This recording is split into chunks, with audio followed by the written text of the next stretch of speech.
أعوذ بالله السميع العليم من الشيطان اللعين الرجيم بسم الله الرحمن الرحيم. In the name of God, most gracious, most merciful, and may God's peace and blessings be upon His holy Prophet Muhammad and the purified members of his household and progeny. Allahumma salli ala Muhammad. Assalamu alaikum wa rahmatullahi wa barakatuh. I received let me start with this narration from the Holy Prophet about the merits of reason in Islam, to connect the dots with everything that we have said so far, and then we'll do a little bit of a recap and continue where we left off from last lesson. So this narration comes to us from the Holy Prophet ﷺ, who says everything has a tool and some equipment, and the tool and equipment of the believing person is his reason, and everything has a vehicle, and the vehicle of the full, competent or mature person, al-mar' is the good man, is his reason. وَلِكُلِّ شَيْءٍ غَايَةٍ, and everything has a purpose, and the purpose of worship is reason. And every people have a caretaker, and the caretaker of those who worship Allah subhanahu wa ta'ala is reason. And every merchant or every businessman has a merchandise, and the merchandise of those who struggle in the way of Allah subhanahu wa ta'ala is reason. And every desert land, a land that's not built, requires some building, and the building of the hereafter or the afterlife is reason. And وَلِكُلِّ سَفَرٍ فُسْطَاطٍ, so fustat is basically the tent that you put to rest in when you're traveling. So every long travel requires a tent where you can seek refuge during your travels, and the tent of those who believe in Islam is reason. So this is just to basically connect the dots and highlight the importance of reason in our faith based on everything we have said so far. To recap a little bit what we presented last week, we spent a little bit of time asking the question of whether it would be worth it for someone to spend time trying to find the answers about religious issues when the probability of finding an answer is not always very high. And the same thing applies to finding answers about the existence of God. Sometimes the probability of finding those answers may not seem very high, or someone may say there's too much information out there, I don't know if I can ever reach the truth, or those are even matters that are impossible for us to find the truth about. We don't have the tools to reach the truth. There's no way to reach the truth. So why do we waste time on them? So we said that this is not how human beings deal with things that they consider important. Anything that human beings think is worthy of study, they're willing to put in time and effort and money. They create academic and research institutions. They put in millions of dollars over tens of years or generations of researchers, build on the work of previous generations of researchers, all of them in the hopes that maybe they find an answer about something. Because that's how human beings are. If they think it's worth it, they're going to put in the energy, the time, the money. Even when we say, for instance, there's too much information. People who really understand how much information there is to go through in the Human Genome Project, or how much there is out there to discover in space, and yet human beings still decide to put in money, create institutions, and spend decades of time of researchers all over the world working together to find some answers there. And sometimes they come back and they say, sorry, we didn't find anything, or we were mistaken, we followed the wrong path. So that on its own is not a valid argument to say this is not worth studying. The second item that we emphasize is there are ways for us to find the truth about these types of questions. Reason is the tool we have. If you want to rely on something like science to find answers for things like does God exist or religion, yeah, you're not using the right tool. So at the end, you're going to say, I don't have the tools to find an answer. If you use the wrong tool, you will never get the answer. The right tool for these things is your mind. It's reason and logic. Or you do advanced studies in religion and in philosophy, and you use your mind in the right way. There are tools. Or you rely on others who are specialists in this field, and you can reach an answer. So it's too cheap and too easy and too lazy of an excuse to say there's too much information, or we don't know how to reach the answer, or we are not even sure if there is an answer to reach or not. And I'm not going to repeat everything we said about probabilities. There's actually entire books written about the probability of God and things like that. So we did say that when even the probability of something, if it's low, but the benefit is high, and the opposite, if the probability of something is low, but the risk is very high, for instance, your life, then you have to look at more than one factor. You don't only look at the probability itself. You look at the worth, the merit of what you're talking about. If the benefit is still very high, then even though the probability may be low, you will still get into that business, let's say, or you will still avoid that risk because the risk implies that your life will be lost. So that was one thing. The second thing is we said that there are many proofs for the existence of God. So why are there so many proofs? Because people have different capacities, different types of intellect, different needs. They come from different backgrounds. So for some people, intuitively, they may understand something, and as a result, they believe in God. And we use the example of the old woman who was sitting when the Holy Prophet came and asked her whether she believes in God, and how does she know that He exists. And she told him, this sewing machine that's in front of me would not move if I didn't move it with my hand. So you want this heaven and everything in it, and this earth and everything on it to work without a God, without that invisible hand making it all work. It doesn't make sense. And the Prophet praised her, and he told his companions, this is the type of religion that you should all follow. Why? Because it's simple, it's intuitive, it's pure and true. But is this enough for all of us? First of all, a lot of us, this is not going to be enough for us by ourselves. That's one. The second aspect of that is there's also another duty. It's not our individual self. It's the duty that goes beyond us. Alaykum as-salam wa rahmatullah.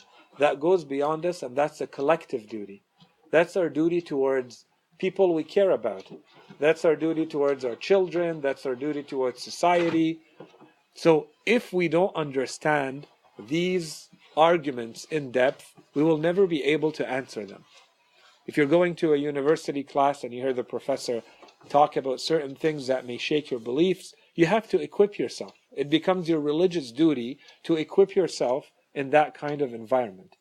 You cannot just go in there and receive these, let's call them intellectual blows, and just let it be.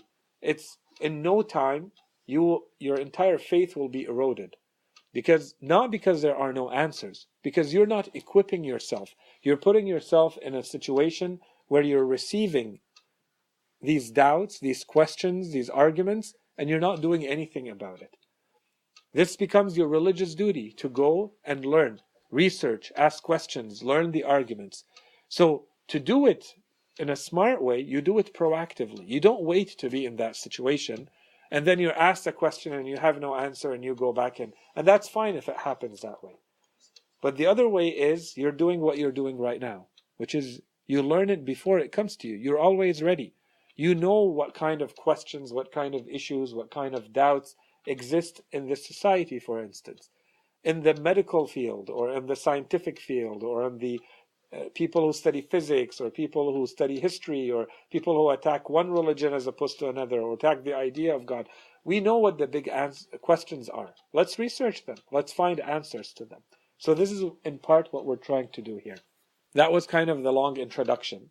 And then we got into what we said is going to be the first strong proof for the existence of God, after everything we said about the intuitive belief in God that exists in all human beings, but on which we cannot rely Because human instincts vary.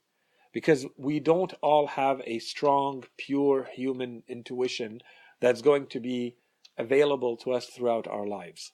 Depending on our upbringing, depending on our distractions in life, depending on a million things, our intuitive, our instinctive beliefs, the ones that are supposed to be part of our human nature, may be there and they may not be there. They may be strong, they may be weak.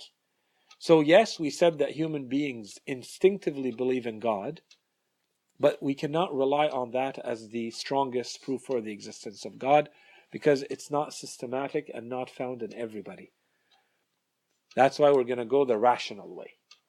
So we said we're going to start with the more complicated proof for the existence of God. One, because it's a very strong proof, so it's worth investing a little bit of time in, even though it's a little abstract. Once you understand it and you can explain it to anyone else, that's it. No one can actually refute this proof properly. Okay, so I'm giving you the strongest proof to start with, even though it's a little bit more abstract. It requires a little bit more attention and concentration, but once you have it, that's it. You're good. And then, once this is well mastered and understood, we can move to the second proof that will come in the weeks ahead, inshallah.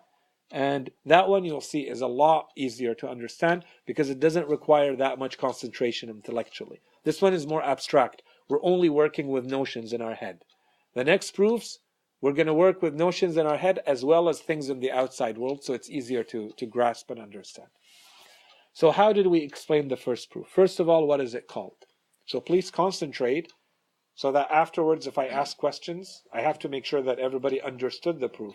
And my point, just so that you know, it's not that I talk and you guys only understand and then you leave, but if someone asks you about it, you're not able to repeat it in your own words, it's not good enough. The point of this is that you can explain it in your own words to someone else. So we have to make sure everybody understands it. So I'm not going to spend as much time as last time explaining it, because a lot of this is repetition, and I want to build a little bit more on it, but I want to make sure that every part of the proof is understood. So I'm going to summarize. Layer 1, phase 1. When we're in our minds we can think of 3 different types of things. Things that are possible, things that are not possible, impossible, and things that are necessary. That's in our mind. In the real world, there are no impossible things. Things that are logically impossible cannot exist in the real world. In your mind, you can imagine, you wonder, you say, can there be a 3 that is bigger than a 4? No, it cannot be. In your mind, you can manipulate those notions. But in the real world, that impossible relationship, you will never find it. Because that's the real world. You can create the impossibility in your mind and think about it. Okay? So now let's forget the mind and look at the real world. So what's left? From everything we can imagine, we know the impossible doesn't exist. So what are we left with? Things that are possible and things that are necessary. Possible, in philosophy, the proper term for it, they call it contingent. Okay, so when you hear contingent, contingency means possibility. Contingent means possible. Something that can happen. Okay? It doesn't have to happen, but it can happen. So when we look at the world, we look at everything that we could think of in the world, we see that it is contingent. It is possible. It's not necessary. It doesn't have to be. It could not be. And the world would still function. There are no big issues that would happen if that thing didn't exist. We could imagine a world where that thing doesn't exist. So it doesn't necessarily need to exist. It can exist. And it does. So now let's take a second to think about that. What does that actually mean? That is because contingent things, possible things, their existence comes from outside. A contingent thing or a possible thing, a thing that can exist and can not exist, gets its existence from outside. It doesn't cause itself to exist. Something from outside of it makes it exist. So it depends on something else. It relies on something else. For it to exist, there's a condition, and the condition is that there's something else that makes it exist. It's a condition. It's a reliance. It's a dependence. Okay? I'm repeating it in different words so that it becomes clear. Everything that we see in the world is like that. Everything has something else that makes it what it is. If that thing were not there, the next thing would not be there. So it's caused. Something causes it. It's not its own cause. That kind of being, any being that we look at in the world, if it relies on something else to exist, if it depends on something else, if it needs a cause to exist, we call it contingent. Okay? We know what a contingent being is now? Clear? Okay. So what's the issue with that? What if everything is contingent? If everything is contingent, if everything needs something else for it to exist, then nothing is going to exist. Why? That's when we use the example of people who are about to run a race. If we say that there are people standing on a line and they want to start running, and you tell them, are you going to run right away when we say run? When we say go, they say no. The first person says, I will only run if someone else runs before me. And the next person says the same thing. I will only run if someone else runs. It's a cause. I need a cause. And the third person and the fourth person and the fifth person, every person you talk to, they say, I will only run if someone else starts running before. I don't want to be the first to start running. Okay. So what's the issue? The issue is that no one will ever run. Exactly. So those things, those people that will only run if someone else runs before them are like the entities of the world that are contingent, that will only exist if something else exists and causes them to exist before.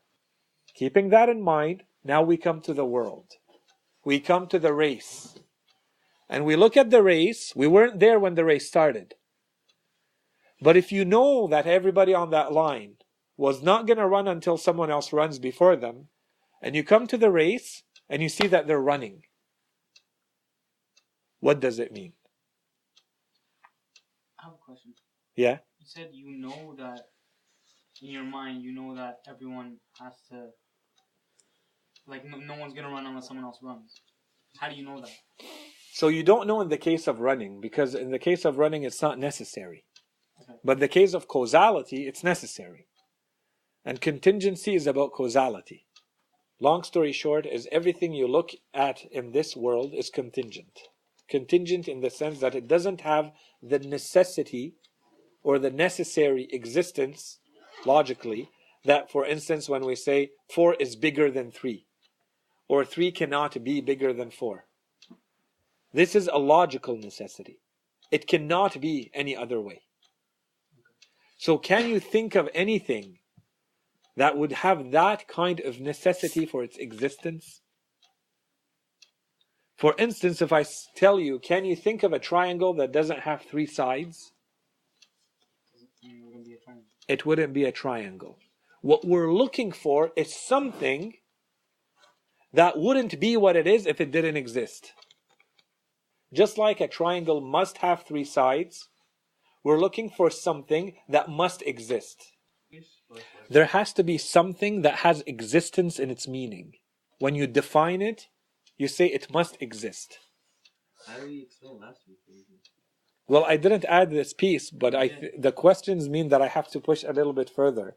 Yeah. So I'm now pushing a little bit further. I'm trying to include the notion of existence in the thing.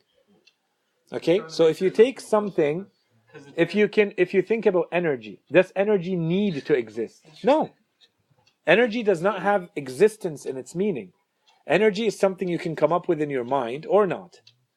I mean, but if everything is energy and matter in the universe, then if there's no energy and matter, then there's no universe. Okay, but it's contingent. It could be that there is no universe. Okay. What's the problem with that? Yeah. No, but it's contingent. It's contingent, meaning that matter could have not been, but it is.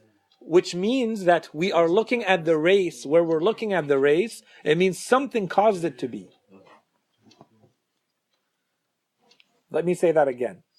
Remember the example of the race? We said that no one will start running until someone starts running. Now we're looking at the race. We weren't there when it started. And we went to this whole tangent because you asked me that question. We weren't there when the race started.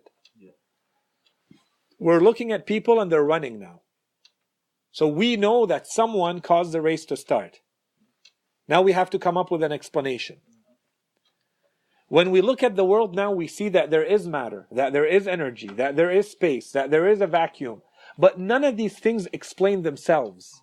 Because none of these things have existence in their definition. So it's like we don't know which one started first. None of them started first. Exactly.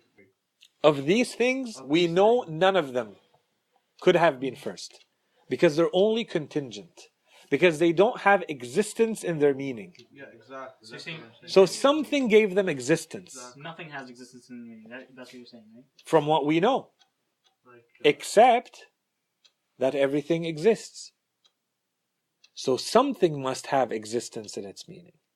If I don't reach an existent that has existence in its meaning, nothing will ever exist. It's like the start.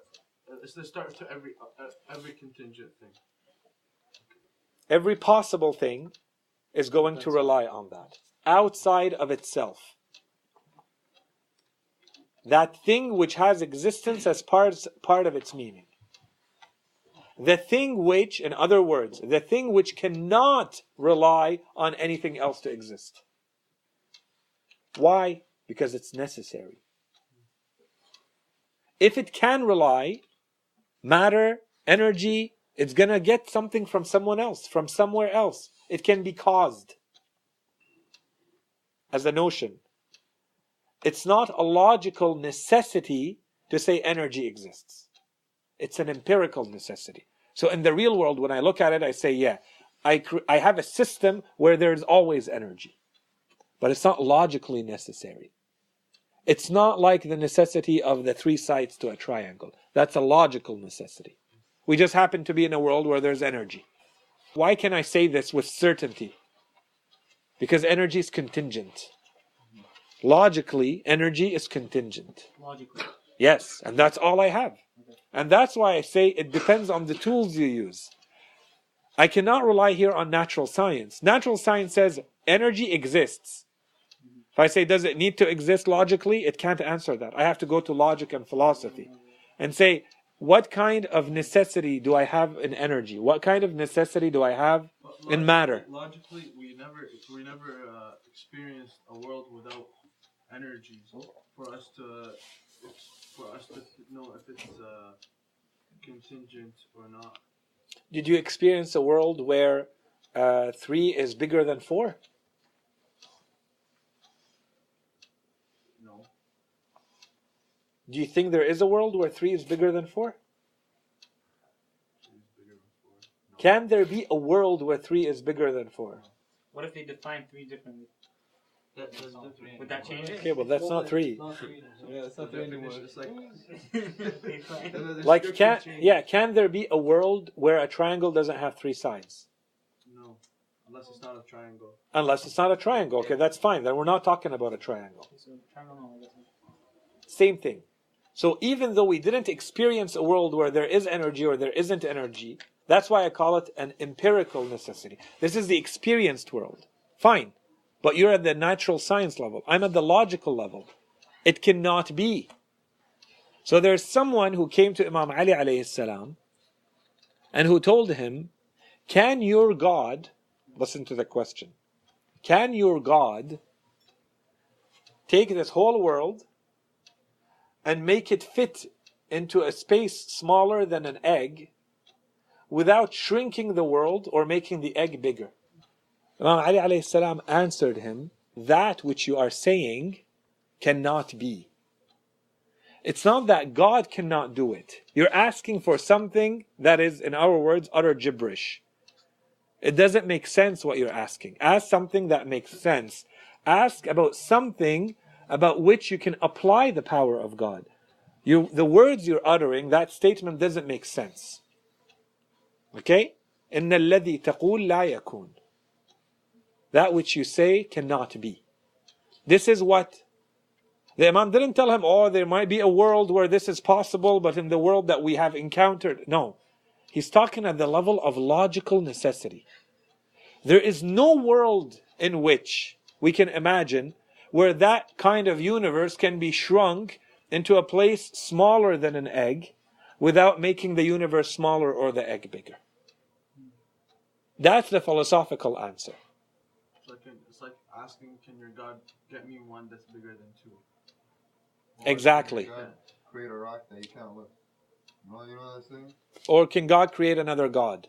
Yeah. Okay, so Why?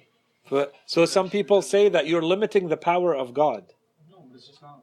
If God has certain attributes, then God has He to can't. be. By definition. By definition. God has to have existence into His description. If God makes another God, then the other God is not God. the other God. If you know if something has existence in its description, ليش هيك انت I feel so smart. Okay, so for energy and matter, so if they cannot be created or destructed, like wouldn't that make it like sort of like God? Yes, because like it's So some people want to go there. So that's impossible. Because, one, as we said again and again, for energy and for matter, they do not have existence as part of their logical meaning. It needs one or the other to be. The second piece, that's one answer. I don't know if that is clear. no. Okay, What was the question? logical necessity. Logical necessity. The triangle has three sides. Is it the same logical necessity that I don't care if there is a where you find that triangle and in what universe a triangle will have three sides? Does matter exist in that sense? No. Does energy exist in that sense? No. I don't think you can. That's it. So existence is not part of energy. That's what it means. Yeah.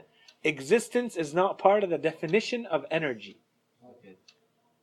We happen to be in a world where if, and that's the second thing, if what current science says is true, then energy cannot be destroyed or created from nothing.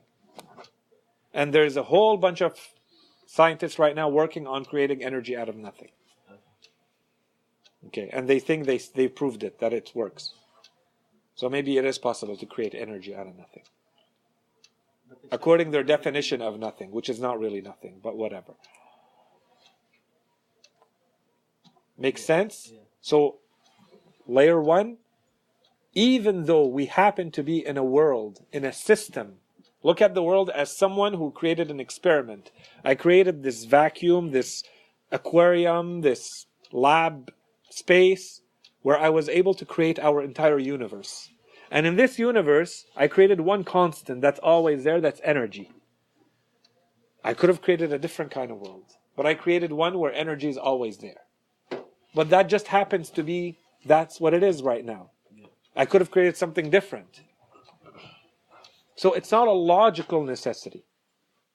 Even if I was only a little whatever inside that system, inside that aquarium, my logic tells me that whatever outside world there is, a triangle will always have three sides. Yeah. But energy will not always exist. It doesn't need to exist.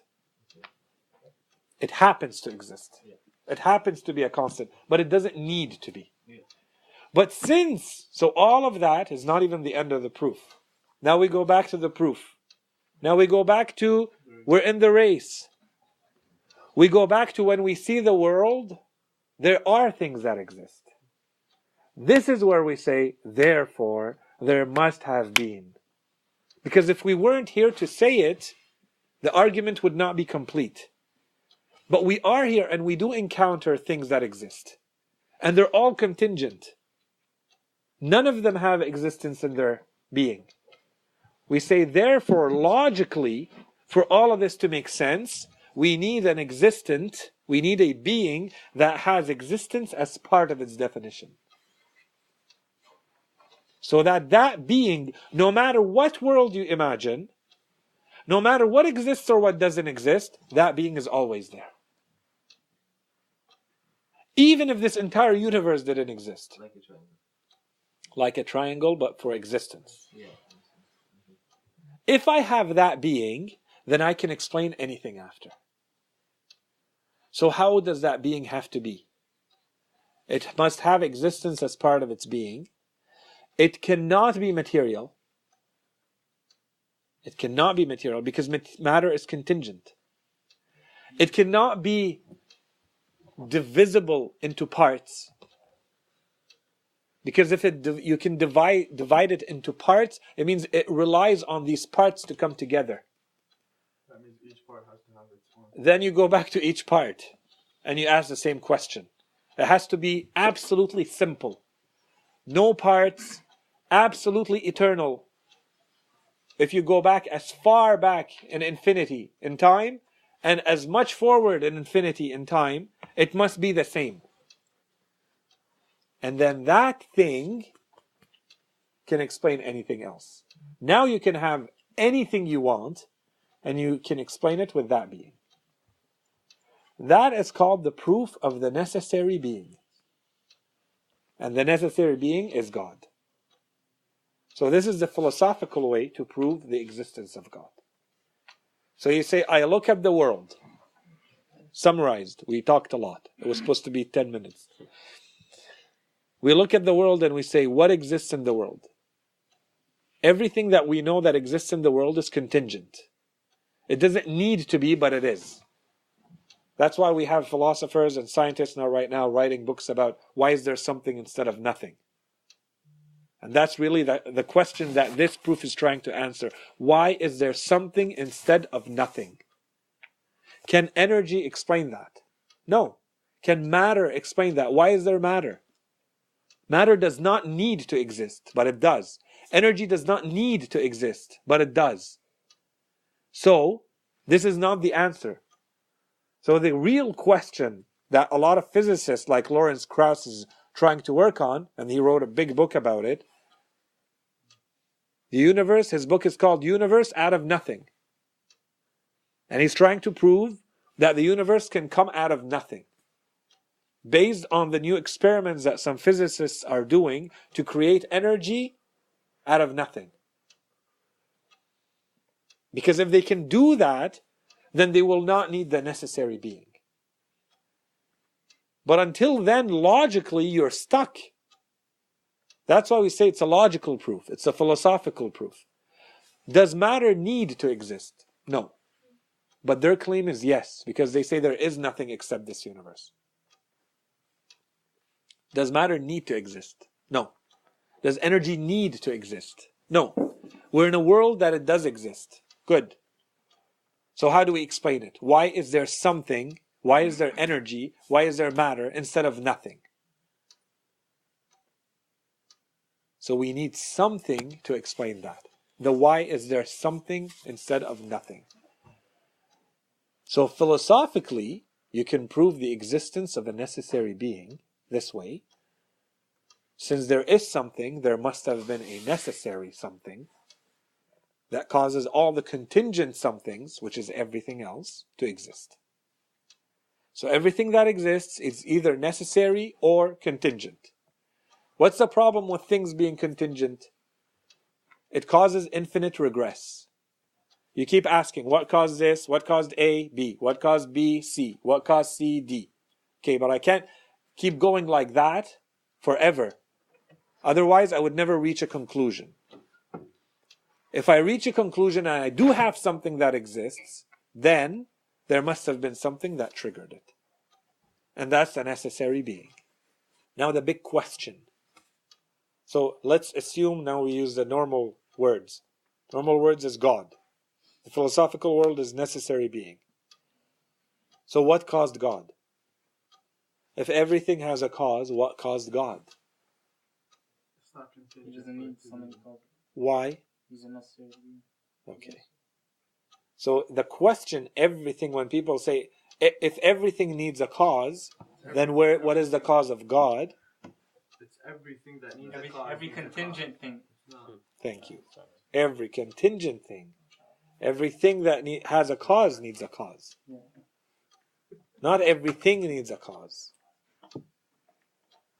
Okay?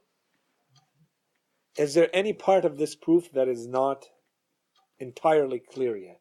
It's just we took so long trying to convince ourselves that everything else is contingent, right? Yeah. How would you tell someone else who's being stubborn that? Well, stubbornness is not. But no, like for example, if someone told me that it wasn't contingent, like this thing is necessary, I would be like, okay, yeah, sure. Because it took so long for me to get convinced that it wasn't, that it was contingent in the first place. You know? I don't think the issue is getting convinced. I think the issue is understanding what it means. It takes a while for someone to go into abstract thinking and to really understand logical necessity. People are stuck at what we call empirical necessity. Empirical is things you can see, touch, feel, hear, and taste. How do we take them from one world to another? Yeah, so it's logical. And that's why I shifted and I started giving you, Barak was telling me last week, just give more examples. So I used the example of the redness of the apple versus the three sides of a triangle. This takes you from empirical necessity or empirical data, so data you encounter in the world, which is not what we're talking about. We're talking about logical necessity. So regardless of what you encounter in the world, a triangle will always have three sides. And if you encounter a triangle that doesn't have three sides, it's not a triangle. I'll give you another example, okay? Every crow has to be black. No, that's not a logical necessity. Maybe people have made up this law because they've encountered 1, 2, 10, 10,000, 10 million, 10 billion crows, and they were all black. They said, therefore, all crows are black. So when you run into an animal that is exactly like a crow, but it's white, you may have to change your definition. Okay, that's empirical. It's not logical. You just happen to be living in a world where when you're seeing crows, they happen to be black. So every new black crow that you see just comes and adds to your general conclusion that therefore crows are black. But there's no logical necessity. Like there is when it's not a matter of maybe I'm going to encounter a triangle that doesn't have three sides. That's a logical necessity. I don't need to go looking for every triangle to see, does it really have three sides?